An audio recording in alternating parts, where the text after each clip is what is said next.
And you know, I said that sometimes the stars have to align for you, Sundowns. And a goal chopped off there by VAR. Is it to be one of those years? They are through to the semi-finals. They win it 1-0 on aggregate. But tonight here at the Olympic Stadium, it's finished. Esperance De Tunis 0, Mamelodi Sundowns 0. Sundowns advance on aggregate 1-0.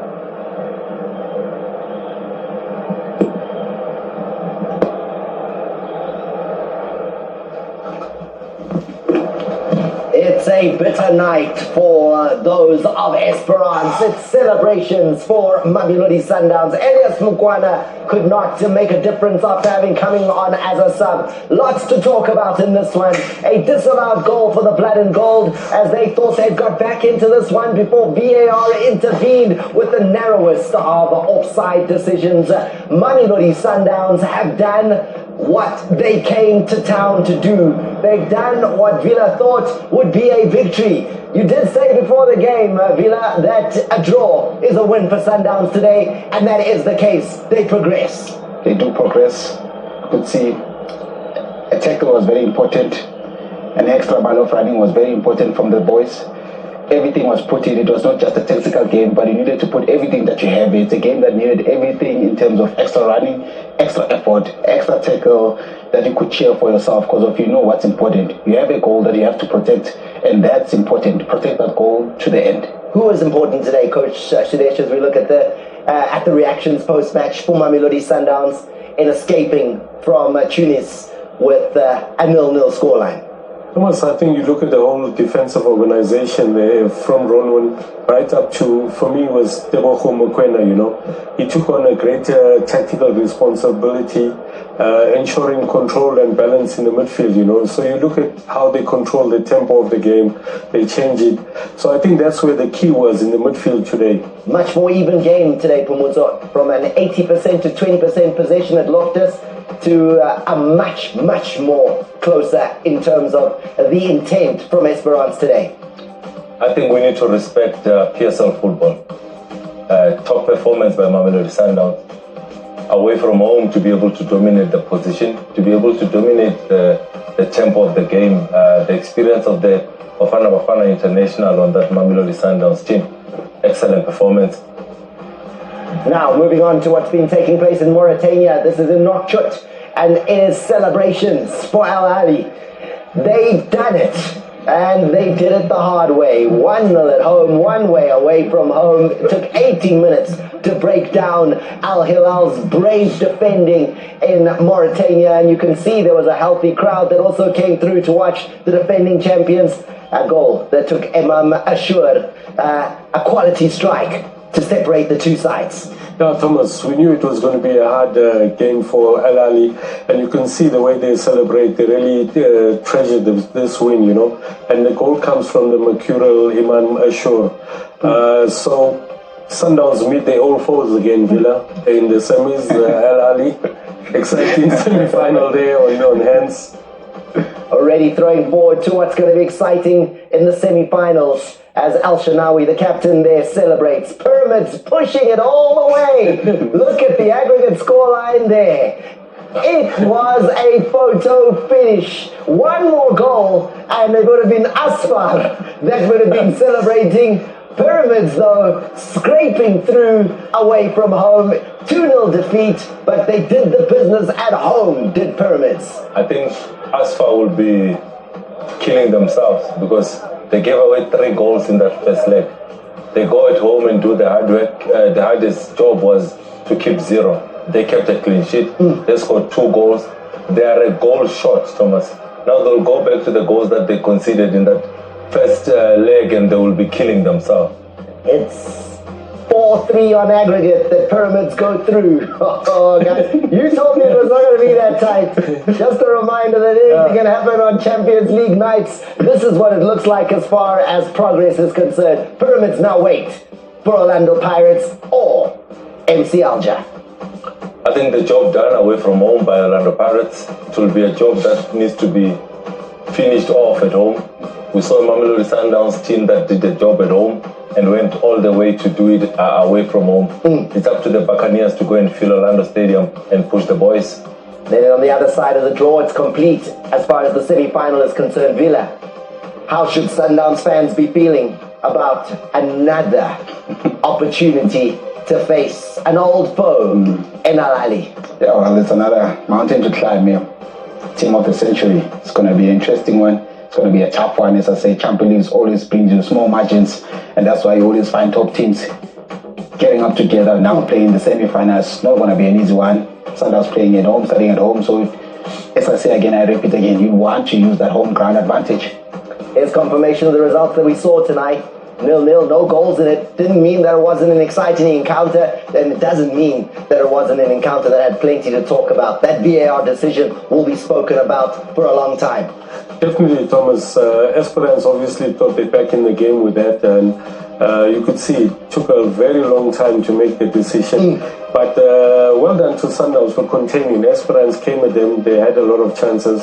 Ahly was always going to be a threat there, but I just feel that they didn't have enough creativity up front, just with Ahly, you know. And look how close the margins are when it comes to quarterfinal football in the Caf Champions League. Every one of the teams that went through by one goal, except for Ahly, who managed to do that with the one goal in one leg and then in the other leg. Yeah, definitely, Tommy. It's very small margins. You know, it goes down to tactical, but at the same time, it goes down to the will, to every tackle that's going to be checked for by defense. Every duel that you go into, you have to win those ones, because with those ones it gives you a better chance, and then you can be able now to bring in your tactics. You'll be able to bring in now the movements of the players, your patterns of play, able to open up. If you win those duels, if you win those things, you're able to give yourself a chance in the game. All right, time for a quick break. After the break, we'll take you through all the goals. We'll discuss how it all, quarterfinal night that saw the teams that did well in their first legs managed to wrap it up and progress through to the semi-finals. Coach Sudesh, Coach, when we look at tonight, the deserved victors in terms of what we looked at from the first legs, are the teams in the semis those that deserve to be there? Yeah, Thomas, we discussed that before, and plus, you know, in the earlier rounds, the best teams are in the semis at the moment. Yes, it was not easy. As the guys know, there was just fine margins, one goal in between, you know, except for Pyramids, but they almost got shocked. And I think you called it because you mentioned Joel Bayer. He came on and he scored. So I think you were almost close to getting that one. Very close, but I like the smile that came on Villa's face there when you said the deserved teams are through. And you could see the guys like, deserved. Also, I'm sensing the side of Pyramids and Asfa, whereby we were really, really looking for that moment whereby with Champions League, we never say it's done. It's never done. Because so it went as far as 1-0, putting yourself ahead, you know, going again, finding the next goal, which is now staying alive, and they kept it until the end. Talk to me about this finish here, guys, because it is, I think we were a bit light at halftime. That is a fantastic goal from Yusuf El-Fadi. I think when you look at the trends in modern football, there's not a lot of balls that are being crossed in. There's a lot of cutbacks.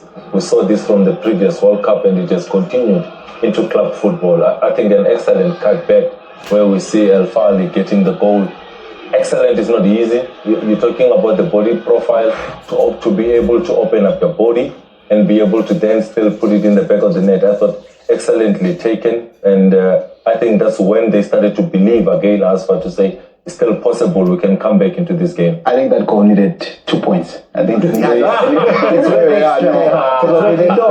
Because you look at the spin on that ball. No, that's in the air. And the spin on the ball from Zuzu. You remember, you and I remember, these guys are a bit younger. Roy of the Rovers. Remember Roy of the Rovers? Flying.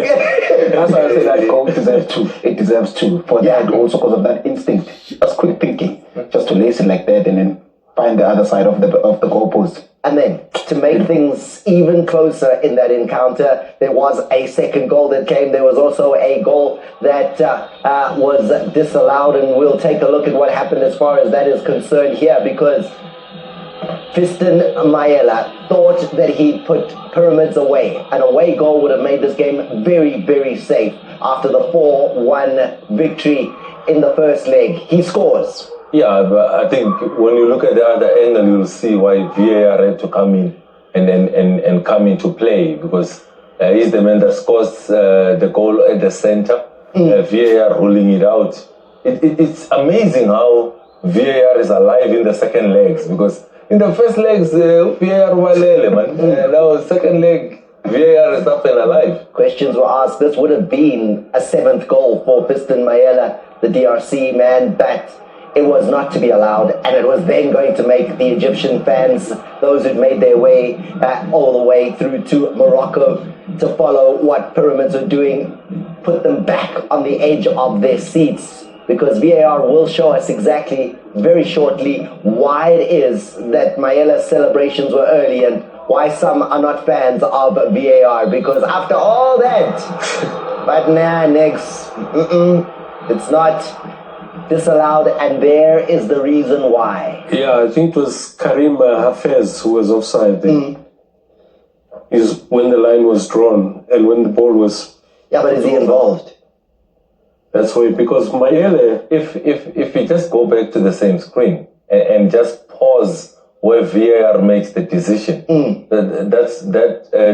Sudesh will be able to make elaboration in terms of what he's saying.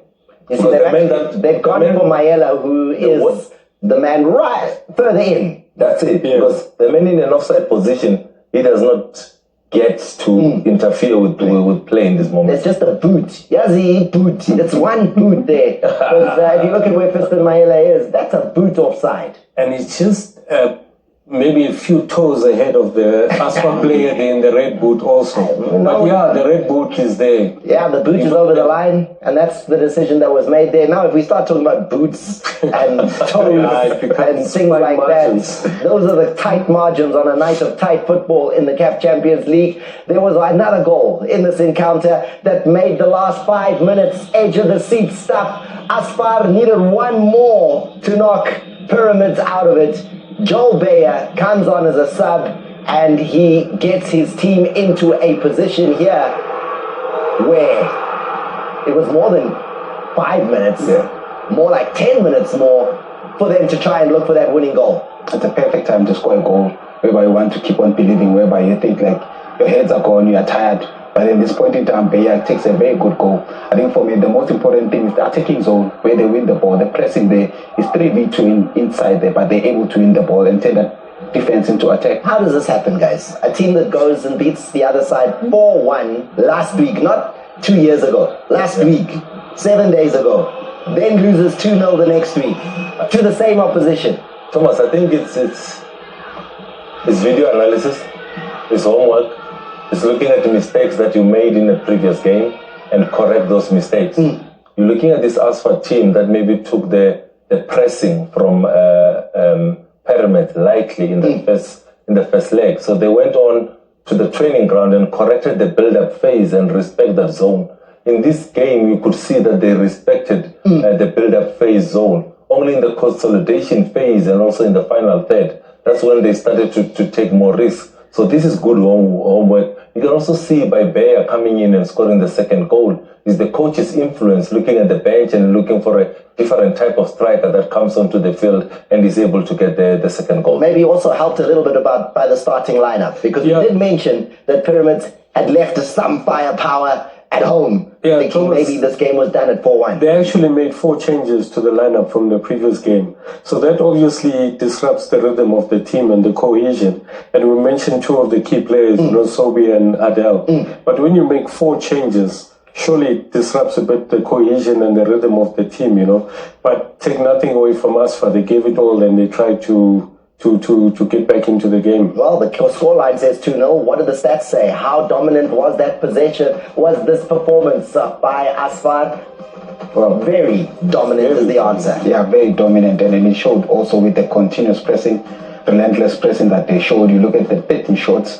I love Villa, that aside as 4-1 down, came into the second leg and said, we are going to go for it. I love it. 9 corners to 1. I love it too. That Those are the intentions. was asking every question you can ask of an opposition in front of your home fans. I'm sure those Moroccan fans would have given them a hand and said, listen, guys, well done. You were 4-1 down, but in front of us, you showed us a performance. Not good enough. That is the answer. It's not good enough. You can come in and have 9 corners and we have 1 corner. We go through. And 2 goals. No, this is Champions League. And 60%, over 65% possessions. You did everything you could. It's the best 4 teams. But you can't go through it, unfortunately. Manenza is right. Unfortunately, it's not good enough. They gave it their all. But at the end of the day, they're not through. If it was a league, it was 3 points and 3 points. It's not a league, Thomas. It's not a league. It's not a league. Don't justify this game making a league. I know it's Champions League. No, But now it's a knockout. Otherwise, 3 points down. 3 points down. You're fine. However, yes, it was not good enough in the context of the 2 legs of football between the 2 sides. Now, let's move on and take a look at what took place in Nouakchott and where it was where Al Ahly were able to be just that little bit too strong for Al Hilal. Al Ahly coming into this one with a 1-0 narrow advantage after the first leg in Cairo last week, and then 80 minutes. Vila, you told me the Red Sea, the Red Devils, they're so strong, so powerful, but 80 minutes is a long time for safety to be secured, with Escher finding the goal. Escher finding that silly moment where we spoke about even when we started, and we even mentioned the moments of just surviving. That first touch. Emil, his face soft. This first touch. It kills everything. Quick decision making. Take it, put it next to it. It's been amazing also. It's been amazing. From the beginning in the group stages, it's been amazing. And that consistency keeps a show and show and show. But these people that are able to survive and find that moment because of, you even look at them, when they're defending, they'll stay in a 4-5-1. And then in that transition, then you'll see their wingers now stay able to adapt into a 4-3-3. That's how they're able to switch defense into attack in a short space of time. But then these are moments that they do each and every time. And then when you look at Al Ahly, it's been the quality of the Egyptian internationals, the quality that they have that's seen them through. First leg, an international, and Hani scores with 25 caps for Egypt. Second leg, now Escher, 18 caps for Egypt, he scores. That's the quality that separates them from Al Hilal. That's how he is, sure. Dynamic, enterprising. We saw him at Orlando Stadium in the group stages. We saw him away from home when they were playing against Orlando Pirates. It's a player that we had watched closely. It's a player that has got close control, good technique. You're speaking about the quality of the internationals. It's one thing that we were praising Mamelodi Sundowns in terms of how the international helps them. Guys, this is unseen. This Al Ahly that you guys have been telling me about. I keep telling you that it's not looking like the one. They have the ability to adapt. When they only have accurate passes, they only have 174 compared to the 352 of Al Hilal. It says that this team has adapted to suffering also. When you put them under pressure, they succumb. You could see that today they succumb. They only needed the critical phase of the game in the last 10 minutes where they were able to break down that defense of Al Hilal. You can see there, Al Hilal is takeable. The stats are telling you. They are able to deceive you, Thomas. You still don't believe those numbers? Don't be deceived. If I didn't show you the scoreline there and I said, who won that game? So we go with the numbers. We go with the number of corners. We go with the number of throw-ins. We don't and passes, and possession. And goals. But no goals, And they concede. And goals. Villa. But goals come on the back of that, right? They come on the back of possession. They come on the back of passes. They come on the back of corners. They come on the back of dominance, come goals. So it depends how many of those are penetrative and right in the key areas. I think you guys are just fanboys of Al Ahly. Fanboys. It's pedigree. No. Teams that have quality, they know how to manage a game, they know how to contain themselves. You've seen Sundowns doing the same in Tunisia tonight. Al Ahly did the same. So it's teams like this who know how to manage. They have the quality, they have the experience. So there's still a lot to fear from Al Ahly. Absolutely, from all of them in the semi-finals, they can only get better. And this is where I feel you're going to see real high-quality football in the semis going forward, Villa. Yeah. My coach. I know, I see golf. I want to let you counter my pass. You can make 400 passes in your own half. All pass on defender and pass the goalkeeper. You can pass it backwards and sideways. Also, let me tell you something. Where the passes are going. The other side, I agree with you and say this team is beatable. Now, I draw back from 2018, 2019, where we played them at Lucas Morepe. Where in the first leg we gave them 5-1. So the game plan which was there, it was perfectly executed because of they brought in the fight, we brought in the fight. They brought in the extra tackle, we brought in the extra tackle. But then with the skill that we have, that was able to edge them because of now we're able to play in those pockets, they couldn't maintain that. So with that said, I think they are very beatable if then you have a game plan for them. Right, there you go. Al Ahly are beatable if there is a game plan. And Villa was part of a team that did that. 5-1. Yes, that's 5. That's it, no? Now, let's move on and have a look at what took place in the match that was eagerly anticipated. This was the one up in Ahly in Tunis. And the ball's in the net. Jabri scores. And it took a good maybe 3 or 4 minutes before we knew that this goal had been disallowed. Offside being the decision. Jabri adjudged to have been offside when that ball was played over the top. Yeah, I think a delightful ball over the top. One thing that I don't even want to analyze the goal. I want to analyze the defending from Mamelodi Sundowns. You need one tight and one dropping off. It's a long ball. It's about a 60-meter pass. You need that relationship to develop between Kekani and Suarez. The only thing that they will be complaining about would be to say no one was Villa drew this line. But in this instance, I will leave it for Villa to finish. This is the VAR, Maybe it was the fingers. Yeah. One was the boot. Maybe it's the shoulder or the fingers, but still. A game of absolute millimeters. The line is drawn, guys. I think it's there. It's proving which other line do you want to see. The line is there. It's not for me. But even after the line, man, but on the other side, I think with the promoters start on the defending principles, I think for me that you want to go back to your drawing board. You want to back to your corrections and say this should have never happened, especially putting the striker in between us and having an edge on us. You really need to defend better. Had that been allowed, would that have changed the complexion? It would have, because of now the team is on the come up. Esperance is going to be on their front foot. And then, as I say, that extra tackle, that extra fight, they're going to be winning those things because of, remember, those fans are cheering for them. So when I mean this is hell, they would have seen that hell when we were speaking. So you're relaxed now, Villa. You're in the semi-finals. Relaxing. No, you can never. No, but you're in. No, but listen to me. You can never. You just did a good job, which is progress. Marungeni, you are inside. Yeah, I'm inside. You are inside. We are inside. Mamelodi Sundowns are inside. Still to find a way inside. The bold and the beautiful.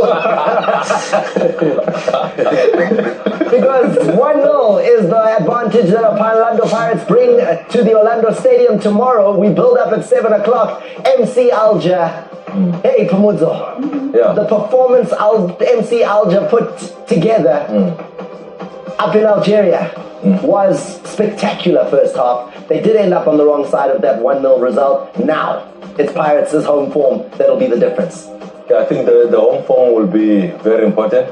But MC Alger knows that they are going to face a team, the only team in continental football that has not lost a game this season.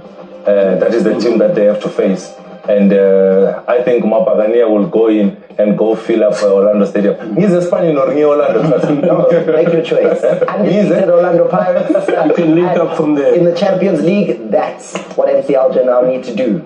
Thank you very much to Coach Shades. Thank you, Villa. Thank you, Bold and the Beautiful. Thank you.